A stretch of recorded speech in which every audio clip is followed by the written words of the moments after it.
தமிழகத்தில் இடைத்தேர்தல் இருக்கிறது. எந்த ஊரில்? விக்கிரவாண்டியில். நீயா நானா பார்த்து விடுவோம் என்ற அளவில் அதிரடி மோதலுக்கு தயாராகிறார்கள் பாமகவும் அதிமுகவும்.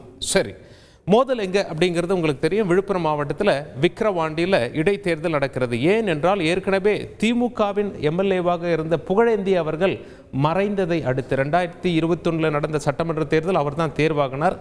இந்த தேர்தல் காலகட்டத்தில், நாடாளுமன்ற தேர்தல் காலகட்டத்தில் உடல்நிலை சரியில்லாமல் உயிரிழந்தார். இதனால் அங்கே இடைத்தேர்தல் நடக்கவிருப்பது குறிப்பிடத்தக்கது. வாக்குப்பதிவு அடுத்த மாதம் 10ஆம் தேதி, வாக்கு எண்ணிக்கை 13ஆம் தேதி.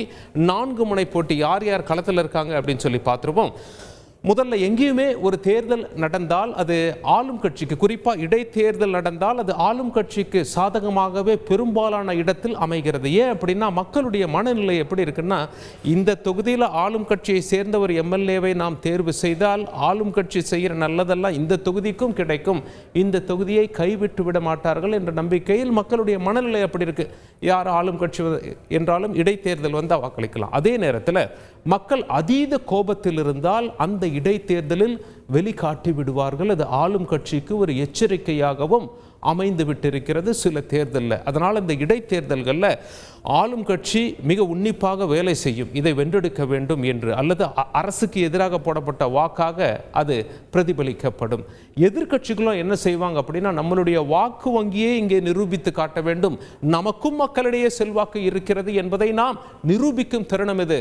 சட்டமன்ற தேர்தலுக்கு முன்னாடி ஒரு செமிஃபைனல்ஸ் போல இதை நாம் பார்த்து விடுவோம் என்றும் எதிர்கட்சியும் மும்முரமாக வேலை செய்யும். இந்த முறை சுவாரஸ்யம் என்ன அப்படின்னா, சென்ற சட்டமன்ற தேர்தல்களில் எதிர்கட்சிகள்லாம் ஒன்றா இருந்தாங்க, அதிமுக, பாஜக, பாமக. ஆனால் அதிமுகவும் பாஜகவும் பிரிந்து விட்டார்கள்.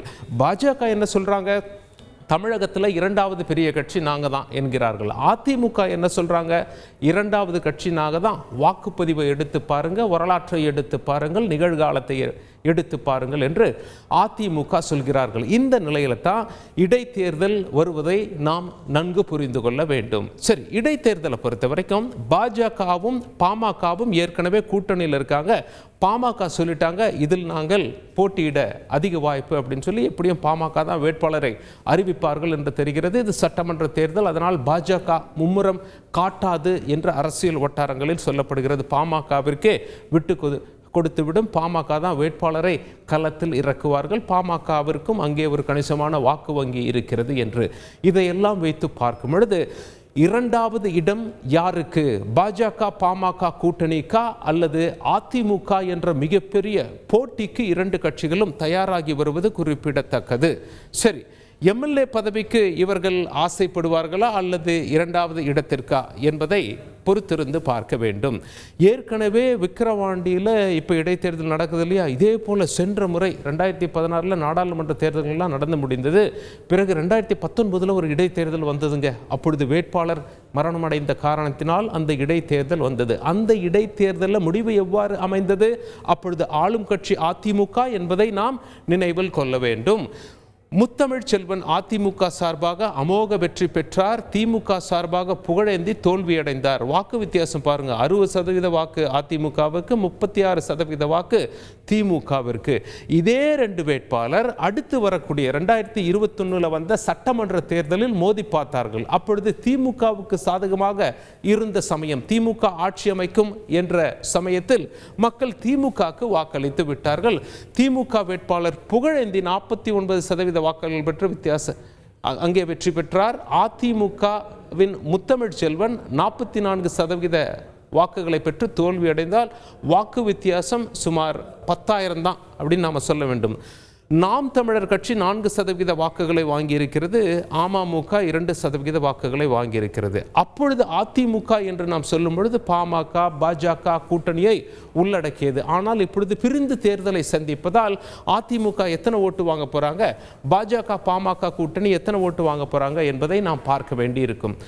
நாம் தமிழர் மகிழ்ச்சியாக இந்த தேர்தலில் முதலில் நாங்கள் தனித்து போட்டியிடுகிறோம் என்று அறிவித்து விட்டார்கள். கூட்டணி இல்லை என்று எப்பொழுதுமே தனித்து தான் போட்டியிடுவது வழக்கம். இந்த முறை என்ன வித்தியாசம் அப்படின்னா, நாடாளுமன்ற தேர்தலில் கணிசமான வாக்குகளை பெற்றுள்ளதால் அவர்களுக்கு மாநில கட்சி என்ற அந்தஸ்து இருக்கிறது. அது மட்டும் இல்லை, மாநில கட்சி என்ற அந்தஸ்து இருப்பதால் நிரந்தர சின்னம் வேண்டும் என்று தேர்தல் ஆணையத்தில் மனு கொடுப்பார்கள் என்று தெரிகிறது. இன்னும் பலத்தோடு இறங்குவார்களா, அதிகமாக வாக்குகளை பெறுவார்களா, அல்லது ஆளும் கட்சிக்கே மக்கள் முழுமையாக சாதகமாக வாக்களிப்பார்களா என்று பார்க்க வேண்டியிருக்கும். நாம் தமிழர் அதிக வாக்குகளை ஒருவேளை பெற்றால் சென்ற தேர்தலை ஒப்பிடுகையில் அது யாருடைய வாக்கு வங்கியில் கை வைக்கிறது, யாருக்கு அது இழப்பு என்றும் நாம் இந்த இடைத்தேர்தலில் பார்க்க வேண்டி இருக்கும். சரி, வேட்பாளர்களை யாரெல்லாம் அறிவிச்சிட்டாங்க அப்படின்னு சொல்லி கேட்டீங்கன்னா, முதலில் அறிவித்தது திமுக தான். அன்னியூர் சிவா என்ற வேட்பாளரை திமுக களத்தில் நிறுத்தியிருக்கிறது.